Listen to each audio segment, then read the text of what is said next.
everyone. In this video, we'll be exploring reforms from the Progressive Era that were primarily led by individuals or groups of people rather than initially sponsored by the government. We'll cover that kind of reform in a separate video. What individual-led reform tends to mean is that movements for change are initially pretty local, often not initially very focused, and most certainly they change over time. Some of these movements have strong voices at the center that bring a sense of collectiveness to them, and others spend a while fighting amongst themselves to achieve one or sometimes many goals. And with all this variety, these kinds of movements are usually pretty dramatic and often exciting to follow. So let's dive in. When we talk about the Progressive Era and the people who have some of the loudest or at least the most recognizable voices during this period, many historians point to a group called muckrakers. We call them muckrakers because they're writers and journalists who are seen to be pointing out the muck or gross parts of society so that those things can be cleaned up. I've got some of our most famous muckrakers here on the screen, but this is by no means a definitive list. For example, we'll talk about Ida B. Wells in a bit, and at least some scholars would consider her a muckraker of sorts. We'll discuss a few of these individuals in detail here, but feel free to pause now if you'd like to write down this chart in your notes. The first muckraker on our list is photographer Jacob Riis. Riis's book, How the Other Half Lives, was aimed at wealthy Americans and was intended to show them the daily lifestyles and work conditions of the lower classes. In part, this was meant to show the very wealthy how their expensive and exploitative lifestyles meant that others had to do without basic necessities. In this photo, we can see that this young boy is clearly at work, but he doesn't even have shoes on his feet when walking around the dirty shop floor. This is, in essence, a pointed commentary on the lack of support and wages that wealthy company owners set for their workers. Today, we might think of something like the Humans of New York Instagram stories as a similar project to this. The photographer of that feed gathers images and stories of people he meets and uses both mediums to tell their story to a wider audience. Here we see another of Riis's photographs. In this picture, we have a family of 7 in their apartment. They seem to be dressed pretty nicely and have quite a few belongings, so we might assume that this is like a middle-class manager in a factory. This is perhaps someone that the factory owner isn't like friends with, but has met a time or two. He might even know the father's name. Even this family, being what we might consider some form of middle class, is living 7 to a single bedroom apartment. The photo here is still a pretty harsh critique of the society Riis and these people live in. One of my favorite muckrakers is Ida Tarbell, who writes a history of Standard Oil after growing up in a family where her father's smaller oil company was crushed by John D. Rockefeller. In a different excerpt from her book, Tarbell writes that Rockefeller gambles with, quote, loaded dice, essentially that he cheats in business or goes in knowing that he has an upper hand. Here she adds, quote, now if the Standard Oil Company were the only concern in this country guilty of the practices which has given it its monopolistic power, this story never would have been written. Were it alone in these methods, public scorn would long ago have made short work of the Standard Oil Company. But it is simply the most conspicuous type of what can be done by these practices. The methods it employs with such acumen, persistency, and secrecy are employed by all sorts of businessmen, from corner grocers up to bankers. If exposed, they are excused on the grounds that this is business. Essentially, she's saying that if Rockefeller were the only person or company that were going into business deals cheating or with a kind of upper hand that makes it possible to crush entire industries, it probably wouldn't actually be a huge deal. People would be so mad that they would rise up against that and not buy their oil. But she says instead, other companies look to that as an example and think, oh gosh, why am I not doing that? And so they do. And when they get caught, they simply say that that's the way that things are done, sink or swim. Her problem isn't with Standard Oil. I mean, kinda it is, but with the mentality of business in the United States that inherently doesn't believe in the American dream. In the way businesses like Standard Oil operate, there's absolutely no way for someone to decide to work hard and make a small business for themselves and raise a respectable income for their family, because the larger companies will simply squash them. To her, the economic aspect of the American dream is dead. Tarbell isn't the only person who sees large business as a problem. Frank Norris's The Octopus details how the railroad industry created a monopoly on travel by the 1890s that made it impossible for people like farmers to make a reasonable profit. In the image on the right, we see how the octopus, which is a railroad, suffocates other forms of transportation like shipping, as well as the government in the top left and farmers in the bottom right. His argument is that because the railroads quickly became essentially the only way to ship goods across the United States, they were the only option for people like farmers who had to send their goods to market. And if you're a farmer living in the middle of nowhere, you probably only have one railroad running through your town, so you're at the mercy of however much they want to charge you. Then, if you go to the government and ask them to step in and do something, they probably won't because the wealthy railroad owners are in the government. So, in essence, for Norris, the corporate greed of the railroads creates a hot mess for both the small people, like farmers who are just trying to get by, as well as the larger structures like the state and federal governments. And last, we have the muckraker, whose work probably got the most visceral reaction of anyone. Upton Sinclair wrote a book called The Jungle, which has nothing to do with jungles and everything to do with food. The meatpacking industry of Chicago, to be precise. I'll be totally honest and tell you that this book is actually mostly boring, with maybe one chapter of intensely interesting material, but the interesting material is really interesting. So in describing what's happening in the meatpacking plants where packaged ground meat, sausage, and such is made, he writes, quote, "There would be meat that had tumbled out onto the floor in the dirt and sawdust where the workers had tramped and spit uncounted billions of consumption germs. There would be meat stored in great piles in rooms, and the water from the leaky roofs would drip over it, and thousands of rats would race about upon it. It was too dark in these storage places to see well, but a man could run his hands over these piles of meat and sweep off handfuls of the dried dung of rats. These rats were nuisances, and the packers would put poisoned bread out for them, and they would die, and then the rats and the bread and the meat would go into the hoppers together. This is no fairy story and no joke. The meat would be shoveled into carts, and the man who did the shoveling would not trouble to even lift out a rat when he saw one. There were things that went into the sausage in comparison with which a poisoned rat was just a tidbit. There was no place for the men to wash their hands before they ate their dinner, and so they made a practice of washing them in the water that was to be ladled into the sausage. There were the butt ends of smoked meat and the scraps of corned beef and all the odds and ends of the waste of the plants that would be dumped into the barrels in the cellar and left there. Under the system of rigid economy which the packers enforced, there were some jobs that it only paid to do once in a long time, and among these was the cleaning out of the waste barrels.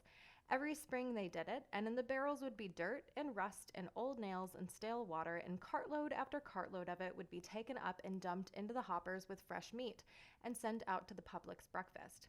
Some of it they would make into smoked sausage, but as the smoking took time and was therefore expensive, they would call upon their chemistry department and preserve it with borax and color it with gelatin to make it look brown.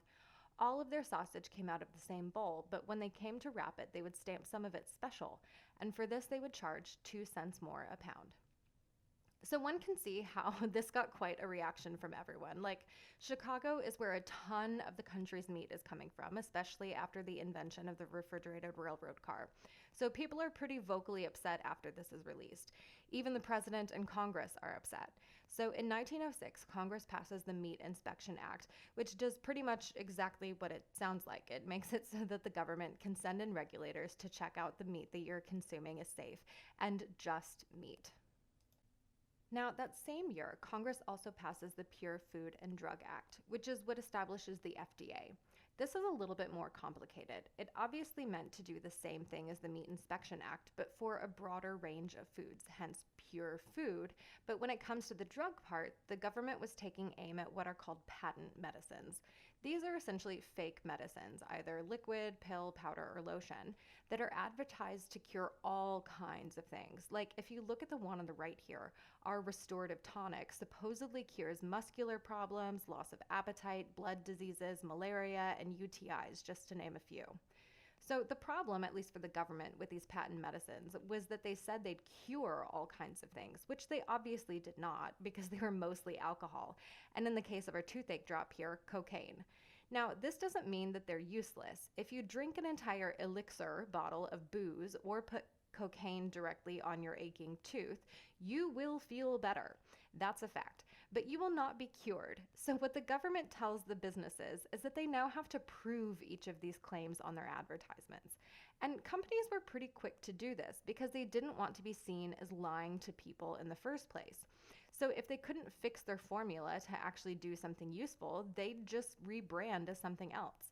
Many of the brands we have today started off as patent medicines and then got on the right path, like BC Powder, Pepsi, and Tums. One of the problems with patent medicine was that it provided a convenient excuse for continuing a habit of alcohol and narcotic consumption that was already abundant across the United States. This isn't to say that patent medicines were of any significant quantity to make an impact on somebody's sobriety if they didn't have a pre existing issue, but more that it could be harder to kick the habit if those substances were sold under the guise of a cure.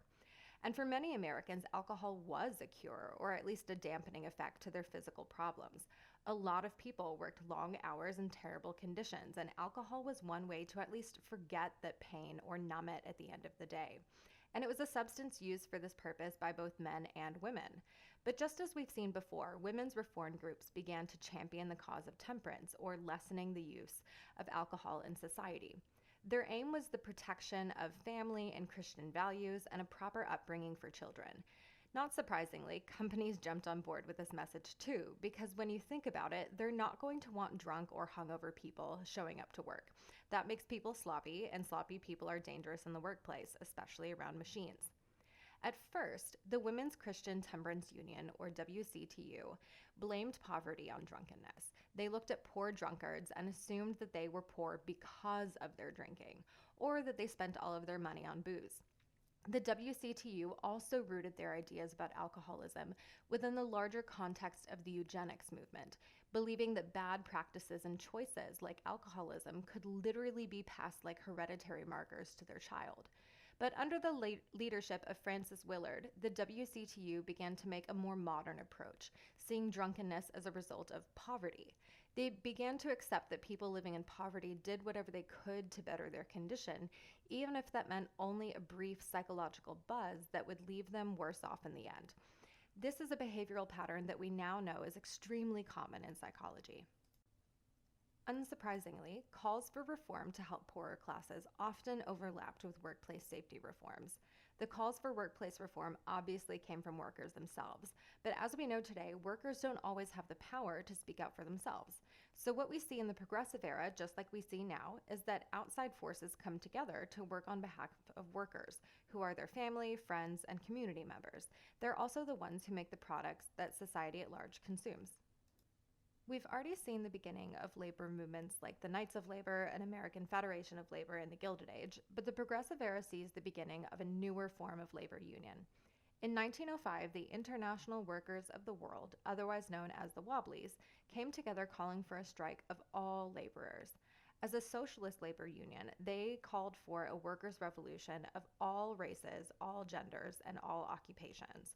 While the basics of that they wanted, things like better wages and working conditions and better work hours, were not inherently different from other unions of their time, the idea of a workers' revolution made them unpopular with the government over time. To be clear, there was a time when socialism was a relatively popular concept in U.S. history. Thousands of people belonged to the Socialist Party, socialist politicians won tons of local government offices and elections, and socialist principles were embedded into perfectly common community practices. But just as we've seen before, political trends tend to change constantly and rapidly. And when members of the Wobblies maintained their insistence upon a total workers' revolution when popular socialism was no longer in vogue, they faced a lot of hostility. The other popular way to influence worker conditions was through consumer pressure. At the turn of the century, Florence Kelley led the charge with the National Consumers League, which essentially took a list of demands to factories and producers and told them the league wouldn't approve their product until demands on the list were met. This included things like safe machinery and no child labor. Women in the league, or women sympathetic to their cause, refused to buy products that didn't have the stamp of approval. This might seem silly or like it wouldn't work, but we actually see it all the time today. In our modern grocery stores, a lot of people refuse to buy milk or groceries that aren't organic. Some won't or can't buy products that aren't gluten-free. I only buy eggs that are free range, even if they cost more. I prefer products that come in containers that are made of recycled materials. We make choices all the time to choose some products over others because of some certification of its inherently superior property, whether it's actually been inspected to be better or not. In the end, this is the same concept, but Florence Kelly and her women were a lot more studious about checking into these factories and producers than we often are. The League still exists today and for years has produced surveys of labor data, minimum wage laws, safety reports, and all kinds of other things. Tied intrinsically to the National Consumers League, both in cause and in leadership, was the National Child Labor Committee. As the title would suggest, the purpose of this group was to end child labor, which was interpreted as under 16 in the United States. This was especially an issue in dangerous occupations like mining, rail building, and textiles. Children were especially useful in these industries because of their small size and even smaller hands that could fit into gaps where things were stuck or dropped. But these industries also carried the risk of collapse, lung disease, and fire, not to mention the physical taxation on muscles and bones that weren't fully developed. On top of this, kids who worked full jobs obviously didn't have the time for school, which would allow them to get better and higher paying jobs, thus continuing a cycle of poverty. Jane Addams, who was on the board of directors for the National Child Labor Committee with Florence Kelly, saw the education of children, especially immigrant children, as a top priority. In Chicago, she founded a settlement house called Hull House, modeled after the settlement house movement in Europe. The essential concept here is that immigrant women could bring their children to Hull House while they worked, and Addams and her volunteers would teach the children English and essential skills. This served the dual purpose of Americanizing the kids as well as keeping them out of the factories. She and other American settlement house workers also offered classes for mothers like English language, nutrition, and basic child care. But their primary aim was the Americanization of children. If they could reach these children and assimilate them in one generation, it would avoid the lengthy process that happened with Irish and German immigrants in the pre-Civil War era. Assimilation into American culture would also presumably lead to higher paying jobs and a life outside of the brutal factory conditions of their parents' generation. The Triangle Shirtwaist Factory fire of 1911 that killed nearly 150 people, almost entirely young women, is a prime example of the kind of exploitative and unsafe conditions that Addams and Kelly fought against. The owners of the factory, Blank and Harris, refused to install basic fire safety equipment like sprinklers because sometimes they wanted the building to burn down, obviously without anyone in it, for the insurance money. So when the building caught fire on the 8th and 10th floors in 1911, it was a colossal failure. One of the 4 elevators worked. Women who tried the stairs found the door at the bottom locked, and the women who tried the roof attempted to jump into nets that couldn't handle the weight. Add to that the fact that the city hadn't caught up to the building boom and the fire ladders only reached 7 stories tall, at least one too short for this fire. The entire horrifying event was over in less than 20 minutes and left the city with streets lined with coffins of young women almost entirely unable to be identified by their families. It also led to mass demonstrations by labor unions and reform groups who called for stricter safety regulations. Despite the clear negligence on the part of the Triangle Factory owners, a jury found them not guilty of manslaughter and forced them to pay less than a quarter of the money they received for each victim's death to their families. Despite this injustice, the efforts of reformers and union leaders, many of them women, led to tangible safety regulations before the end of 1911 and paved the way for modern fire safety laws today. The fight over labor conditions was not the only conflict in this period. Within the progressive movement itself, leaders struggled to pursue similar goals along sometimes opposing paths. Much of progressive moral reform was predicated on the idea of separation, especially as it dealt with race and sex.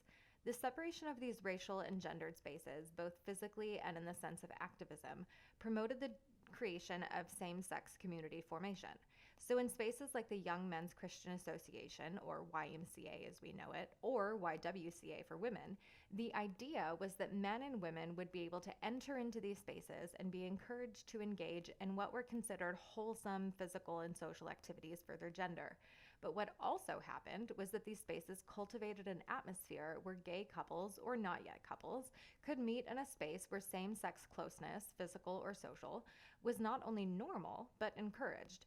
This isn't to say that every man who stayed in a YMCA identified as gay, or that every woman activist sought out romantic relationships with her peers. But the active promotion of single-gender activities, which were often highly physical, like calisthenics, swimming, and boxing for men, created a sphere of intimacy and a space that community leaders promoted as healthy for its gendered exclusivity. So, at its core, the ideal and reality of spaces like the YMCA were in natural conflict. One of the more obvious spaces of conflict happened in nature, or at least was about nature. Conversations about the environment are not new to the Progressive Era, but social organization around movements to discuss the merits of conservation and preservation take on a new form during this period. To put it simply, conservation is making use of a space or a material in a responsible way so that it can last for as long as possible. Preservation, on the other hand, does as little as possible so that the space or material looks the same over time. Much like other periods of U.S. history, one of the primary issues at the core of this argument was deforestation, saving the trees. This is still a big component of modern discussions about global warming and climate change. Gifford Pinchot, who helped found the Bureau of Forestry, tried to find a balance between the clear need for cutting down trees and conserving the environment, doing things like planting new trees, making sure certain trees weren't all cut down, and maintaining certain percentages of forests. He understood that while we might need to cut lumber for a great many things, the trees are also critical to the environment when it comes to cooling areas, serving as habitat for animals, and preventing things like soil erosion. In his own words, his goal was to do, quote, the greatest good to the greatest number of people for the longest time. His work was often in conflict with that of John Muir, a leading preservationist and founder of the Sierra Club. Muir's writings inspired Congress's legislation to create Yosemite National Park, and a meeting with President Roosevelt in 1903 at that park laid the foundation for Roosevelt's expansive national park program. As president, Roosevelt understood that he had to strike a balance between conservation and preservation. He couldn't simply designate every beautiful space as a national park and declare it off limits to industry. Americans did and do require raw materials to build homes, stay warm, and cook meals. Instead, he took the advice of both sides of this conflict and attempted to straddle the line between both camps, providing for Americans in his present while ensuring a future of the landscapes that he saw as promoting American exceptionalism into the future.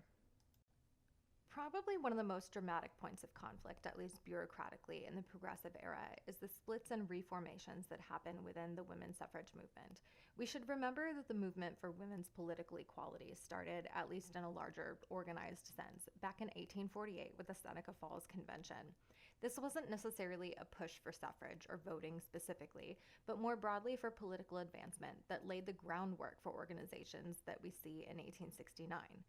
So during Reconstruction, two suffrage associations appear out of essentially a disagreement about the 15th Amendment, which excludes race as a qualifier for suffrage for those who have forgotten.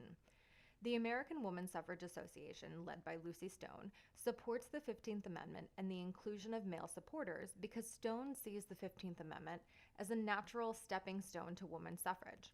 By her logic, it makes a lot of sense that white men would extend voting to all men, and then we could talk about women. For her, this is just one more hurdle down in the path toward women's suffrage. And she's not offended by the fact that black men can vote because they've been the allies of women like her from the start. We saw black men like Frederick Douglass along with all of the women at Seneca Falls because we know that movements like women's political rights, abolitionism, and temperance, and so on, were very intersectional from the start. Susan B. Anthony forms the NWSA because she sees this very differently.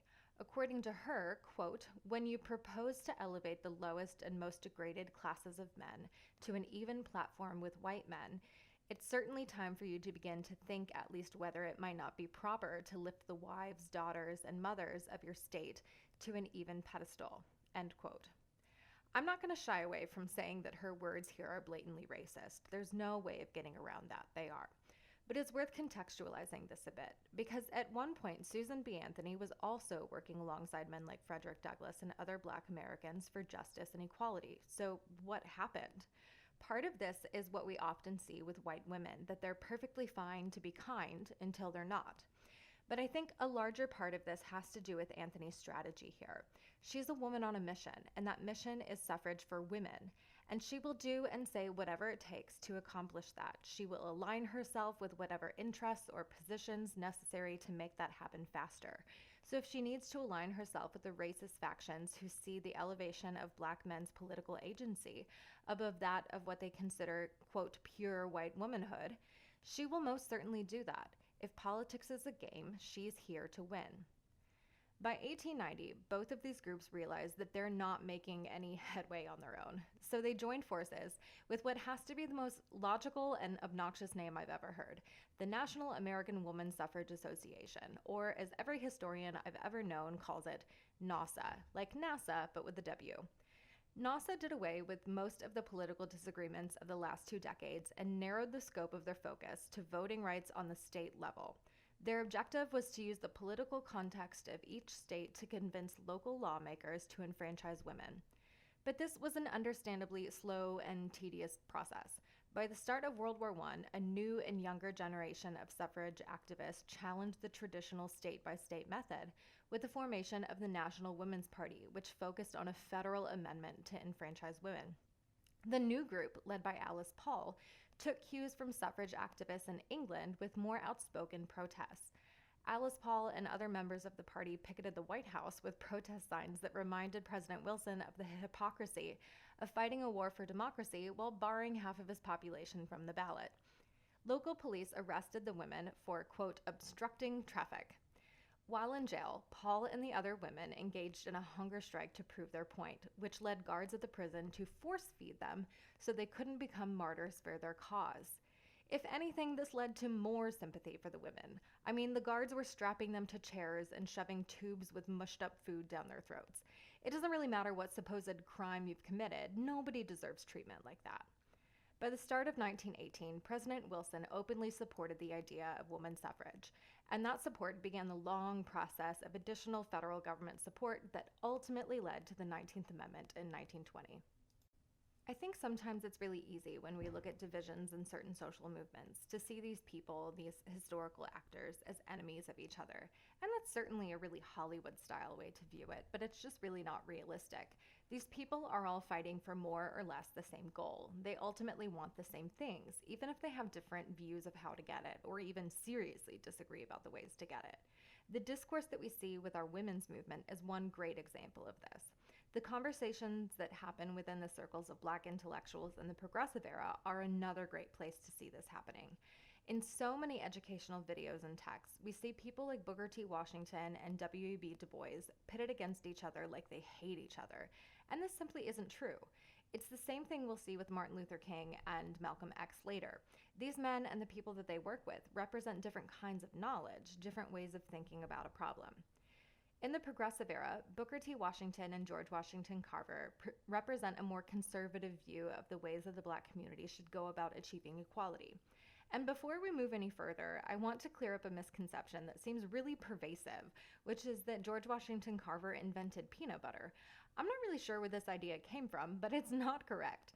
He was an agricultural scientist who did a lot of work with various crops, including peanuts, as a staple crop that could improve the economic and nutritional quality of Black life, but he did not invent peanut butter. Anyway, Booker T. Washington founded the Tuskegee Institute and worked there with men like George Washington Carver to train Black individuals in skilled labor jobs, things like agricultural science, bookkeeping, metalwork, and carpentry. His idea, which he expressed very clearly in what's called the Atlanta Compromise, was that segregation might be something that African Americans had to accept in the short term, but that they should focus on economic gain in order to achieve true equality. In essence, the idea was that money could buy a sense of security that social guarantees and civil rights legislation just couldn't. W.E.B. Du Bois, on the other hand, was a proponent of more immediate calls for equality and justice. He and Ida B. Wells Barnett co-founded the NAACP, which still exists today, and uses legal recourse to find immediate justice for people of color. Du Bois, who is arguably one of the greatest writers this country has ever produced, put forward the idea of a talented tenth, a group that he called, quote, leaders of thought and missionaries of culture among their people, end quote. In essence, Du Bois argued that the top leaders of the Black community would, quote, save the rest through their exceptionalism. In his essay on the Talented Tenth, he heavily criticized Washington and the Tuskegee Institute, saying that they may make carpenters and artisans, but not men of intellect. It's worth pointing out that both men were right and both men were wrong. Washington's idea that money could insulate African Americans from prejudice was a shallow one. We've seen the wealthy brought down before, and we'll see how this plays out with the black community in particular in cases like the Greenwood District in Tulsa in the 20s. The training he provided did, however, provide African Americans with entry into higher paying jobs and a leg up for their children. Du Bois's argument that the talented 10th could somehow save the community was right to the extent that men like him paved the way as significant firsts in U.S. history. And the NAACP also laid the groundwork in this period for significant battles to come in the next century. However, the idea of the talented 10th excluded a majority of the black population. Du Bois's rhetoric excluded poor black communities that he certainly saw as inferior. It also excluded farmers, even those skilled in agricultural sciences, and it excluded the voices of black women intellectuals. This part in the last part is especially interesting since one of his partners in co-founding the NAACP was the renowned anti-lynching activist and journalist Ida B. Wells Barnett. Her work was essential in pointing out the extent of white America's crimes against African Americans across the United States, as well as the motivating causes. Women like Ida B. Wells Barnett and Mary Church Terrell were essential to the black intellectual movement in the Progressive Era, but rarely allowed to speak at conferences or publish in major papers. Women who were part of the National Association of Colored Women, or NACW, who were AKAs or Deltas, part of Delta Sigma Theta, were ignored in intellectual settings despite doing most of the tangible work of community care and uplift in the early 20th century. And so while black male intellectuals battled over the right method of advancement, disagreements within sects of the intellectual movement abounded as well. We said just a second ago that Ida B. Wells Barnett focused on anti-lynching journalism and activism in her work. I want to point out one example of why this is so important. There are hundreds of examples that we could look at for lynchings in the US, but I think it's important to not get lost in the brutality of it. I want us to focus on the humanity of all the people here. This is the lynching of a young man named Jesse Washington in Waco, Texas. So this isn't like the deep south or whatever, this is here. Jesse Washington was charged with murdering a white woman, which is pretty common cause of lynching according to Ida B. Wells Barnett. Not necessarily murder, but any act dealing with a white woman. So Jesse is taken to jail and then dragged out by a mob of white men and strung up into this tree in the middle of town. At this point, the mob, including the chief of police, cut off his fingers, toes, and genitals. He was then chained and roasted alive, repeatedly lowered and raised over a fire for about 2 hours. Afterwards, children snapped his teeth out to sell as souvenirs. Other parts of his body were also sold off. Pictures were printed and sold as postcards, as you can see here on the right. Jesse Washington was only 15 years old. For context, the burning of victims is notoriously local to Texas, what other states sometimes refer to as lynching someone, quote, Texas style. As you can see from the newspaper and the photo, the crowd reached about 15,000 people. While some might think that this is a bit of an exaggeration, it's actually probably pretty realistic. We have accounts from other states where railroads offered discounted fares for passengers who said that they were traveling to see a lynching. Across most of the country, it was seen as a form of entertainment. People took their children. They were planned for Sunday afternoon so families could go together after church. It's important for us to realize that lynching wasn't an exception to the rule of law in U.S. history. It was an embedded and expected part of enforcing racial and therefore legal frameworks. We see modern lynchings all the time. This is just one example from January of 2018. In 1998, a man in Jasper, Texas was chained to a car and dragged to his death by 3 white supremacists. In 2020, Ahmaud Arbery was shot simply for jogging in Brunswick, Georgia. The murder of George Floyd by Derek Chauvin in 2020 is also considered a modern-day lynching. Despite many attempts, there was no federal law against lynching until 2022 when President Biden signed the Emmett Till Anti-Lynching Act. Now, crimes like kidnapping, aggravated sexual abuse, and attempted murder can be prosecuted as lynchings in federal court when they are linked to hate crimes.